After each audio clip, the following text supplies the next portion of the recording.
Dear students, I hope the learning is going on well. And I must apologize for, I don't know what went wrong, what was the technical problem that I was not audible. So I will try to record that once again. And here I am with the Unit 1, Linda Anderson's The Creative Process और Steve मे का Writer's Habits and Skills. दोनों ही काफी मिलते जुलते topic हैं, काफी similar से concepts हैं जो दोनों में घूम रहे हैं. So let me show you how it has to be attempted and a proof that it is there in your syllabus. कुछ students को लगता है कि topic syllabus में नहीं है. So let me show you once. Look at this page. This is paper 5 only, creative writing and soft skills. And the topic that we are going to study is this one. Oh, sorry, not this one. The creative writing, this one, Unit 1. Linda Anderson, Part 1, The Creative Process. In creative writing, a workbook with readings, and then this one. So I have tried to sum up it in one answer. But definitely, your own attempt, your own efforts are definitely going to lead you, somewhere. Look at the question paper. So this is use your reading in this course. जो आपने read किया है, use your reading in this course to write an essay of about 500 to 700 words on creative process of writing. अब यहाँ poetry writing नहीं बोला हुआ, जबकि एंडरसन के जो व्यूज हैं वो पोइट्री पे ज्यादा कॉन्सेंट्रेट कर रहे हैं. तो राइटिंग आपने अब ये चीट कोड करना है, जहां पे भी पोइट्री राइटिंग है you will say creative writing process. और दूसरा है आपके पास क्वेश्चन जो आपने अटेम्प्ट करना है, राइट अ 300 और 400 word feature article. Feature articles होते हैं बहुत simple light hearted articles examination fever पे. तो लाइट हार्टेड सा होगा ये. एग्जामिनेशन फीवर कैसे स्टूडेंट्स फील करते हैं, जो आप सबको अभी फील हो रहा है, एग्जामिनेशन फीवर, राइट. एग्जाम्स में चढ़ने वाला बुखार, डेट शीट को देख के चढ़ने वाला बुखार, उसके बारे में लिखना है. अगर आपको लगता है आप ग्रामेटिकल एरर्स करेंगे, आपकी स्पेलिंग एरर्स हो जाएंगे, तो it's better to go in for something जो आपने पहले से लर्न किया हुआ है. Let's start with the topic. This is the topic. Creative writing skill is definitely very important for future successes, as life keeps challenging us. So creative writing is one of the highest writing skills and has to be taught at both school and university level. तो ये पढ़ानी चाहिए. And है क्या ये? एक चीज ध्यान में रखिए,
important thing is read something about the various forms or types of poetry or various forms of writing which are written in English or the language you want to express in your talent and ability.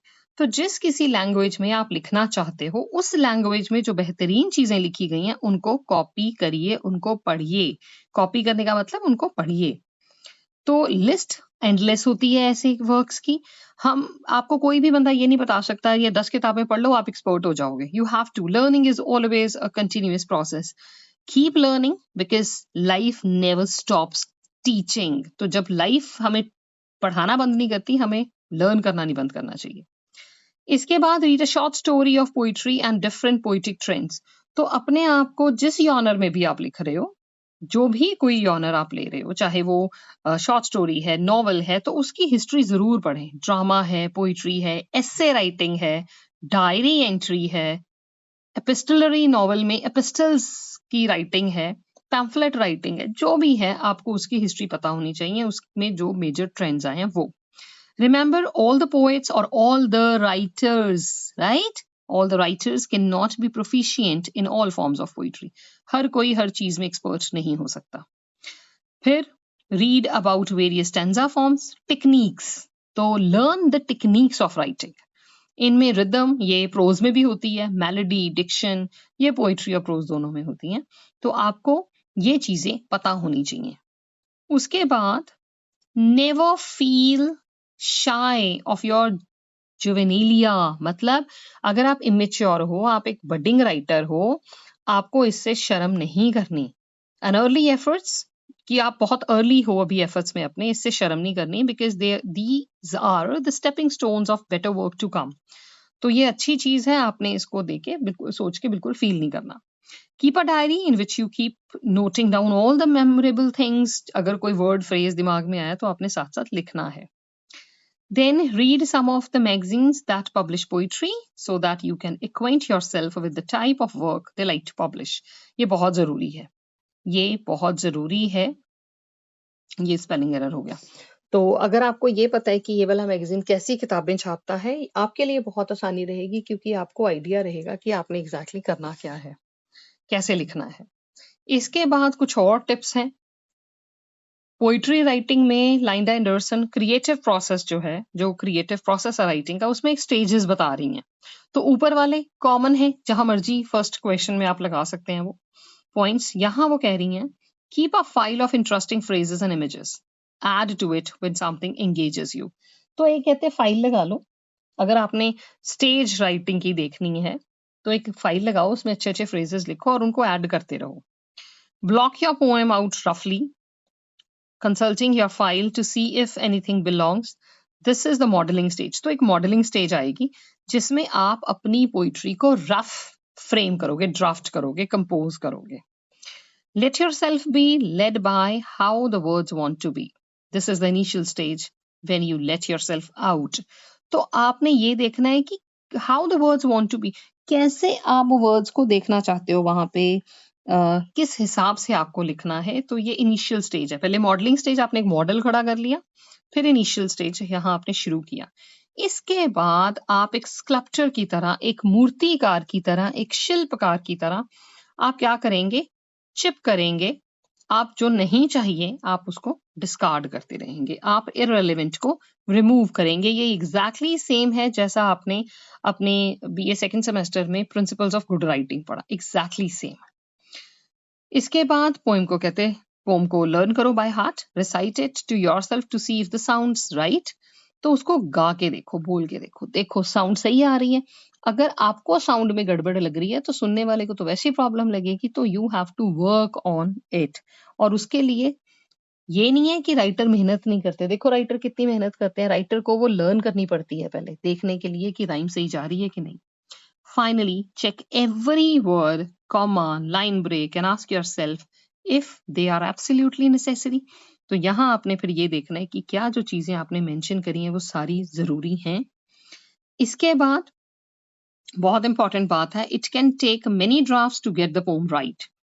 Prose writers are required to revise their works repeatedly to get the right idea or the idea right. इसी context में Joyce चैरल oats ने कहा है, is often thought of as an effortless writer. उनको लोग बड़े effortless writer बोलते हैं. क्यों? Because of her vast output. 80 books लिखी हैं उन्होंने. तो वो बोलते हैं कि ये बिल्कुल ही effortless writer है, बड़े आराम से लिखते हैं. But nobody knows कि कितनी मेहनत उन्होंने की होगी उस मुकाम को हासिल करने के लिए. So, thus, rewriting is the secret of success for an up and coming and even an established writer. तो एक upcoming के लिए, एक आने वाले के लिए और एक established writer के लिए कोई भी हो, rewriting is must. Another point to be remembered here, वो कह रहे हैं कि क्रिएटिव राइटर जो है he should not be impatient और अपने आप को कर्स नहीं करना चाहिए अगर कुछ अच्छे से नहीं बना या नहीं उतने टाइम फ्रेम में क्रिएट हो पाया. क्यों? क्योंकि ये चीजें बहुत ज्यादा हार्डवर्क डिमांड करती हैं. आपने कभी कोई म्यूजिशियन देखा है जो बिना प्रैक्टिस के स्टेज पे चढ़ जाता हो? तो म्यूजिशियन और आर्टिस्ट की तरह who has to undergo long and arduous training before he can hope of performing in public, creative writer का भी सेम काम है. क्रिएटिव राइटर को भी पहले अपने आप को बिल्कुल परफेक्ट करना पड़ता है, फिर ही वो लोगों के सामने जाएगा. तो जैसे ही आप अपना डिसीजन शुरू लेते हो कि आपको लिखना है, you have to be very very careful. तो इसके साथ कुछ और पॉइंट्स हैं जो लाइंडा हंचियन कह रही थी, लाइंडा एंडरसन कह रही हैं, हमें बता रही हैं. You must keep strictly the schedule for your writing assignments. Devote an hour daily. अगर नहीं करोगे भाई तो लिख नहीं पाओगे, क्रिएटिव प्रोसेस खत्म. अब ये राइटर की स्किल्स बता रहे हैं यहाँ पे. राइटर को क्या करना है, वो भी चीजें राइटर है, ये राइटर की हैबिट्स में आ जाएगा. You must share your creative work with your friends. आप अपने फ्रेंड्स, टीचर्स, पीयर ग्रुप के साथ अपना वर्क शेयर करिए और उनके कमेंट्स लीजिए कि वो क्या कहते हैं आपके वर्क को. अब ये एक राइटर की ड्यूटी है सारी. You must insist on these readers of your creative work to give you their objective and candid opinion. तो आपको वो candid opinion दे, बड़े ईमानदारी से उनका opinion लीजिए. और यूजुअली पेरेंट्स encourage करते हैं, पेरेंट्स हमें खामियां नहीं निकालते, तो कोशिश करिए ऐसे इंसान को अपना वर्क दिखाइए जो आप में गलती निकाल दे. इसके बाद आपको उनका क्रिटिसिज्म एक्सेप्ट करना है और उसके अकॉर्डिंगली काम करना है. कई बार कुछ लोगों का मेंटल ब्लॉक होता है, अगर आप उनको कहोगे ना यहाँ ये गड़बड़ कर दिया आपने, इतने ढीठ लोग होते हैं ना, वो अपनी गलती नहीं मानेंगे, 4 बातें आपको सुना देंगे. बट बिलीव मी, बुरा मत मानना, ऐसे लोग वहीं रह जाते हैं, कभी जिंदगी में इंप्रूव नहीं कर पाते, जो सुन नहीं पाते. सो इसलिए बी अ गुड लिसनर. अब मुझे सुन लो पहले, आराम से पेपर देने हैं.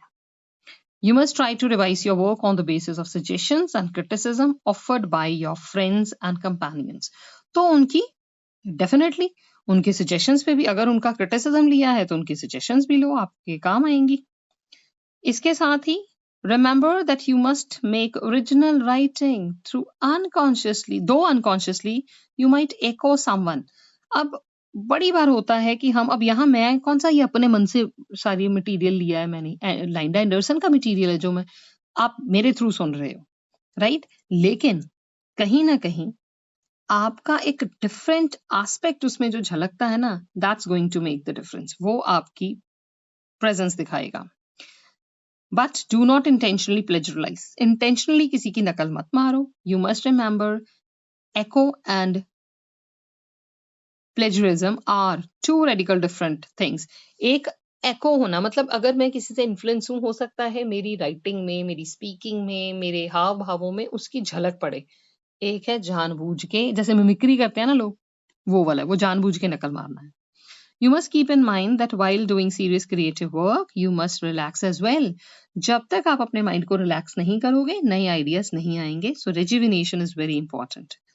Never listen to the remarks that by doing creative writing you are wasting your valuable time. ये कभी भी नहीं सुनना. अब मुझे कहने वाले बहुत कहते हैं क्या फर्क पड़ता है, क्या मिलता है, फालतू में टाइम वेस्ट करते हो, ऐसे पढ़ाई जा रहे हो, है ना. But I am enjoying it. मुझे अच्छा लगता है. आपके इतने अच्छे ऑक्सीजन से भरे हुए कमेंट्स आते हैं तो आई फील गुड. अब नहीं वो वॉइस आई, मुझे उसकी टेंशन है कि आपका वो टॉपिक में नहीं आपको हेल्प कर पाई. I would definitely do. और ये था वो टॉपिक जो पहले आपको पीटर न्यूमार्क का, और it's also there in your syllabus. इस पे दोबारा करती हूँ. अब to become a creative writer you have to equip yourself with all these mentioned important points, and definitely you will be a very good creative writer. अब मैं पहले इसका मुद्दा सॉल्व कर दूं कि ये भी आपके सिलेबस में है। ये देखिए यहाँ पे ये जो टॉपिक है इन्होंने ऊपर कर दिया, what is paraphrase and why it is important in academic life, और दूसरा है sum up new marks ideas on translation. मैंने इसी टॉपिक से शुरू किया था, ये क्वेश्चन पेपर में ऊपर सेट कर दिया सेकंड यूनिट की जगह पे, but it is there in your syllabus, जिस पे वॉइस नहीं आ रही है, जिससे पहली वीडियो है। So I would try to help you out with some, देखती हूँ क्या करती हूँ उस वीडियो का मैं, और I have to record it again, which is not an easy task, but let's do it for you. Let's play, the last shot beautifully. So all the very best, and see you with another video.